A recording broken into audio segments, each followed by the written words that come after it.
En los últimos meses, los rectores de varias universidades han sacado el tema de la financiación pública a la palestra. Las 6 universidades públicas de Madrid mandaron una carta al gobierno de Isabel Díaz Ayuso alertando de que estaban afrontando una situación crítica que podría convertirse en catastrófica. Se encuentra ya con nosotros aquí Lucía Montilla, del equipo de datos de Radio Televisión Española, que nos va a contar la situación financiera de las universidades en España. Y, Lucía, lo que ocurre en Madrid pues no es el único caso. Sí, Ana Belén, la situación, como dicen los rectores, empieza a ser preocupante. Desde Datos RTV, para entender mejor lo que ocurre, hemos hablado con expertos y hemos analizado los datos.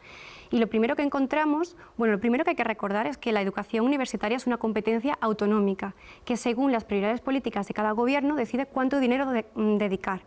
Entonces, de media encontramos que 2 de cada 3 euros de ingresos que reciben las universidades provienen de la comunidad autónoma.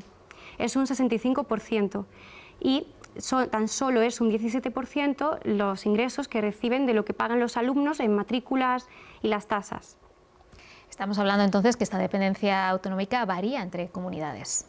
Sí, si miramos el mapa de España vemos que hay diferencias entre comunidades, pero en sí la dependencia es muy elevada. En lugares como Madrid, que tiene un 60% de dependencia, y Cataluña un 59%, esta dependencia es la más baja, pero los ingresos por matriculaciones, por tasas son más altos y también tienen los precios por matrícula más altos comparados con otras regiones. La dependencia autonómica es una parte fundamental del problema que denuncian las universidades. Desde los recortes de 2008, tal y como denuncian las propias universidades, el sistema ha estado infrafinanciado. Es verdad que con el COVID, con las ayudas extraordinarias que se dieron, ha estado un poco más aliviado, ha tenido un respiro, pero ahora vuelve a entrar en crisis y, como bien decías antes, no es algo que solamente pasa en Madrid, sino que la situación empieza a ser crítica también en Andalucía y lleva un tiempo siéndolo en Cataluña. Entonces, ¿las universidades tienen menos dinero? En términos absolutos, la financiación ha ido creciendo, pero los gastos lo han hecho aún más, debido a la inflación, al coste de mantener los edificios, al salario de personal. Por ejemplo, un caso muy sonado, el de la Complutense de Madrid. Se ha llegado incluso a plantear eliminar ciertos títulos con poca demanda para sanear sus cuentas. Si revisamos los datos de su ejercicio de 2023, que son los últimos disponibles, encontramos que cerró el año con un déficit de 65 millones de euros. Esto obedece a 2 factores. Primero, a que en una década ha perdido 10.000 estudiantes de grado, y segundo, a que en los últimos años ganó un recurso a la Comunidad de Madrid y estuvo recibiendo un dinero extra y ahora tiene que hacer frente a más gastos, como hemos dicho antes, pero sin esa inyección extra. Vamos a hablar del QR, que seguramente van a empezar a ver ya en sus pantallas nuestros espectadores. Ahí se puede consultar más universidades de todo lo que nos estás contando, Lucía. También entra en juego la universidad privada, no podemos obviarla. Sí, la caída de estudiantes no obedece tan solo a cambios demográficos y a que haya menos personas en edad universitaria, sino también a la proliferación de universidades privadas. Por ejemplo, volviendo al caso de Madrid, hay 6 universidades públicas y ahora se está cerca de llegar a las 14 privadas, que ya de por sí estaban aglutinando al 40% del alumnado privado de todo el país, que es un porcentaje muy alto.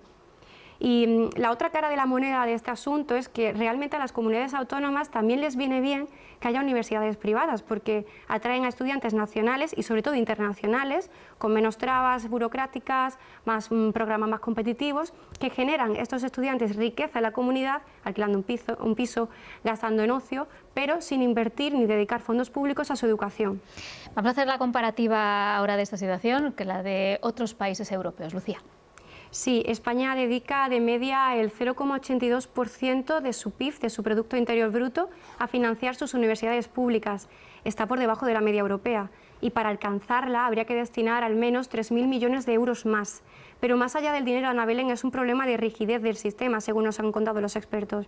Porque en otros países europeos, ante una caída de estudiantes, como estamos viendo en España, tienen más flexibilidad para gestionar su financiación y tomar decisiones presupuestarias. Por ejemplo, reduciendo la plantilla en consecuencia. Eso en España, por garantizar la estabilidad del sistema, no se puede hacer.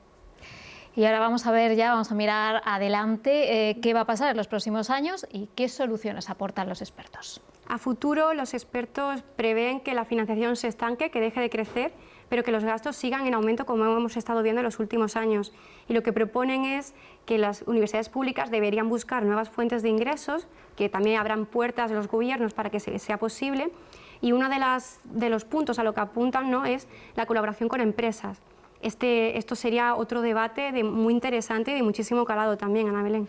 Pues ya a nosotros solo falta que nos digas aquí que esto es otro debate de mucho calado. Para decirte, Lucía, te queremos aquí para que nos expliques ese debate, nuestros compañeros de datos de aquí de Radio Televisión Española, que estáis siempre al pie del cañón, dándonos una información valiosísima. Así que lo dicho, Lucía Montilla, equipo de datos de RTV, muchísimas gracias por darnos. Muchísimas gracias, Ana Belén. Venga, un placer. Gracias.